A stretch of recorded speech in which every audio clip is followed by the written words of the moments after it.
So, dahil Mother's Day, deserve namin kumain, o 'di ba? So, magko-Korean restaurant tayo ngayon. So, ito guys, ito yung kinainan natin, yung Dragon Center sa Samsui Po. So, paano pumunta? Ayan, dito tayo sa Samsui Po, i-exit ng exit C at hanapin natin ang Dragon Center. So, exit C1. Paglabas natin ng exit C1, kakaliwa lang tayo dito. So, ito na. Yes, exit C1. Kakaliwa. Turn left. Then, dire-diretso lang to guys mula dito. Sundan na natin yung mga bus, no? Then, dire-diretso hanggang makita natin yung Central Government Office pa yan. So, maraming mga shops dito. Kaya dito ko piniling dumaan. Mas madali kasi dito kasi makikita mo na siya kaagad. Pagdating mo sa dulo, so ito yung police, Hong Kong Police Force. So, habang dumadaan, siyempre tingin-tingin din ako sa mga shops na yan. May nabili pa nga ako dyan eh. So, ito na yon. So, nandito na tayo. So, isang lang, pagdating natin sa corner, ayan yung Shawan. Government Office. So, ilipat tayo dyan sa building na yan. At sa tabi ng building na yan, ang Dragon Center. Na doon yung Dragon Center. Yan yung Dragon Center. So, tatawid tayo. So, doon tayo papunta sa Dragon Center. Dito na tayo tumawid, no? So, ayan na kaagad. Dragon Center na kaagad. So, aakyat tayo dyan ng first floor. Then, hanapin natin yung lift na magdadala sa atin sa 6th floor. So, pasok lang tayo dito sa mall na to. Then, dire-diretso lang. Makikita na natin kaagad yung lift.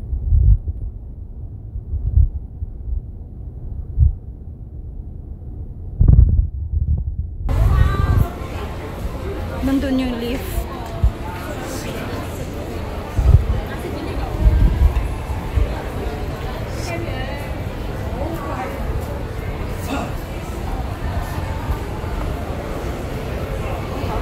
Ito yung lift. Ito yung lift na papunta sa 6th floor. Yeah. So yung lift papunta sa 7th floor, yung nandyan. So, dito po tayo dito. Wow, ang daming tao So, dito yung lift. Tayo na yung 6th floor. So, yun. Paglabas ng lift, andyan na kaagad ang daming Filipino. Diba? Sige. Wala nang seat. Puno na. Yan. First watch. Nakain na ba tayo? Walang oras tingin ako. So, punong-puno siya guys. Dahil nga, mura yung kainan dito. Tapos, Mother's Day pa. So, grabe. Darating kami dito ng 11:30. So, ngayon ay alauna. Pinabalik kami ng alauna. At nabigyan kami ng table ng 11:45. I mean, 1:45. So, ayan. Nakaupo na rin. May table na. 11 to 2. Actually, 1:40. Nakaupo na rin. So, ayan. Kumuha sila sa desk ng pagkain. Mabot naman ka ng alauna, no? Alauna. 1:30. 1:50.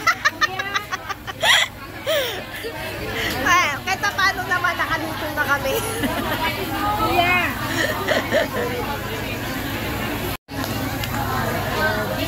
Happy Mother's Day! Happy Mother's Day! Mother's Day! Pwede naman yung ano-ano.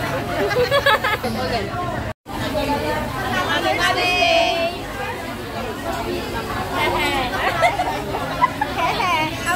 say hehe. Yung magka-alas-dos ka na nakakain. Nawala na yung excitement, hindi siya excited. Ano gusto mo nga, ne? Ano nga gusto mo? Kainin? Kimchi. Nakain ako na. Yung pizza niya naging kimchi. Ayan. Barbecue. Kailangan tagal pa bago makakain. So, yung table namin, dito talaga dumadaan yung mga sushi. Dami kong nakain na sushi.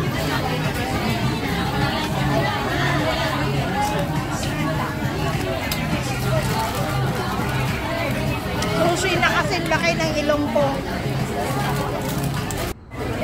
Kumuha ng ice cream si Maylin. Pag ice cream, ang laki ng daming views. Ice cream sa barbecuehan. Ay, may ganon. May salad. Yung ice cream na yan, yung sa loob, ano yan? Sesame? Sesame at saka ano, cookies and cream. Wala na kami pagkain, saka pala kami nag-video. Siyempre, bago kami nag-video, wala mo na lang yung kain.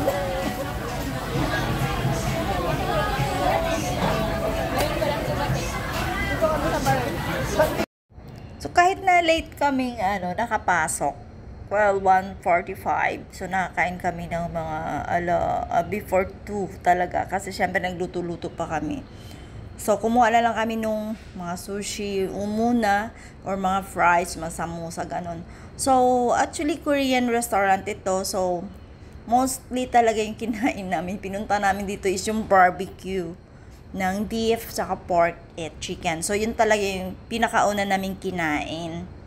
Binarbecue, I mean. So, sulit naman siya, guys. Sa totoo lang, napakamura kasi dito. Ito lang yung pinakamura. As in, 103 lang siya from 11 to 5 p.m. So, pagkagabi, medyo mahal. Pero, mas mura siya kaysa dito sa Causeway Bay. Dito sa Causeway Bay is 200 sa lunch. Then, pagka gabi na is 248 na yung pang dinner. Then, ngayon, wala na silang seafood pagka gabi, hindi tulad dati. So, matagal ako hindi nakakain sa Korean restaurant, no? Dati kasi yung pinupunta ko lang is yung seafood. So, ngayon, actually dito, makiril na lang.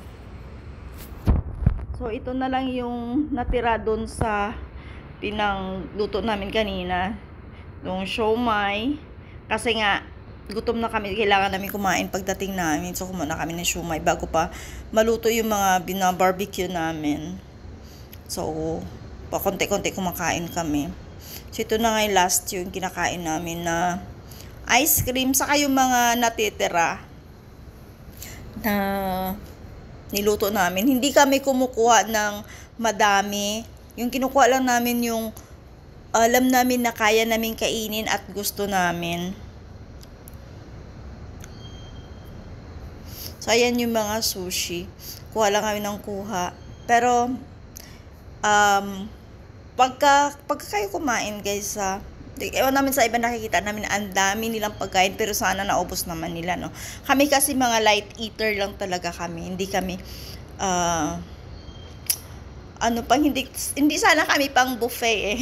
Pang set lang kami kasi konti lang yung kinakain namin. But 100 is sulit na sulit naman. Pag nag-Jollibee ka kasi, 62 kung gusto mo lang may spaghetti or na dalawang chicken. So, dito 103. Lunch na namin at dinner ito. So, sulit na sulit talaga siya. At pinakamura, yun nga lang talaga. Grabe yung paghihintay. Actually, nung kumuha kami ng ticket dito, iniwan ko sila, pumunta pa ako sa Chunwan eh. Ay, natid ko yung mga pangpabagahe dun sa kapatid ko. So, bumalik ako, hindi pa rin sila nakaupo sa mesa. Naghintay pa ako na siguro mga 30 minutes pa na nakabalik ako bago kami nakakuha ng mesa. As in, sobrang dami ng tao. Kasi, every table, allowed na magstay, kumain ng 2 oras.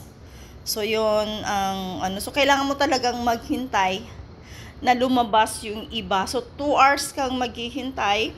Pagka may pumasok, halimbawa yung 11 to 1. So, yun yung iba kasi past 11 na rin nakakuha ng table or 12 na. So, hihintayin nyo yun hanggang alas 2 na naman. Parang ganun. But then, dahil gusto nga namin kumain dito, ayun, nagtyaga kaming maghintay. At saan ka nga talaga makakahanap ng 100 lang, 103 na barbecue. Kasi dito sa amin, mahal. Sa ibang, naman, restaurant is mahal din. Actually, parang 2, lang yata, yung mura. Nasa Mungkok, sa Samshui po. Iwan ko lang sa Chunwan ngayon kung magkano na. Pero sa totoo lang, halos tinry namin lahat nung dito, ng sushi, maliban na lang sa hindi namin gusto. So, ito ngayon yung inangat-ngat ko ay yung mayroong siyang mais. Gusto to ni Maylin eh. Ako yung gusto ko yung may salmon sana.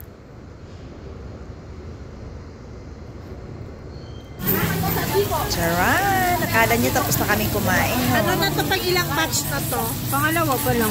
Ang linis ng misa namin, no? Siyempre, kawawa kasi sila. Pag second batch na kasi. Niligpit na yung una, malapit na maubos ang oras. Hindi, kawawa kasi yung mga susunod. So, yung mga doon, mga customer doon sa may restaurant, yung mga kumain doon, mostly talaga ay mga domestic helper, mga Indonesian at Filipino. Pero mostly nakita namin doon ay mga Filipino.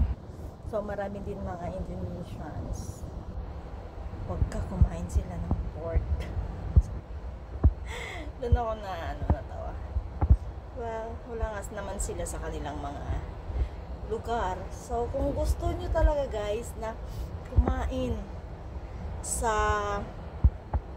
Korean restaurant pagka Sunday, pumunta kayo ng maaga. Halimbawa yung target time nyo is alas 2. So pumunta kayo ng mga 10:30, kumuha na kayo ng ticket kasi pag kayo makakain ay kukuha muna kayo ng ticket pag doon sa Samshui po. Sa dito naman sa Kusube, hindi naman kailangan, hindi kasi ganun kadami yung tao dito at mahal. Doon lang talaga yung pinakamura sa Jordan, Mungkok, saka sa Samshui po. Yung sa Chunwan, hindi ko na kasi alam kung magkano na yung presyo doon eh. Dati kumakain din kami doon mga time na 90 pa lang per hour, 90 pa lang per head. So ngayon pala is 103 na. So hindi kasi ako into meat, kaya hindi na ako masyadong kumakain sa mga buffet.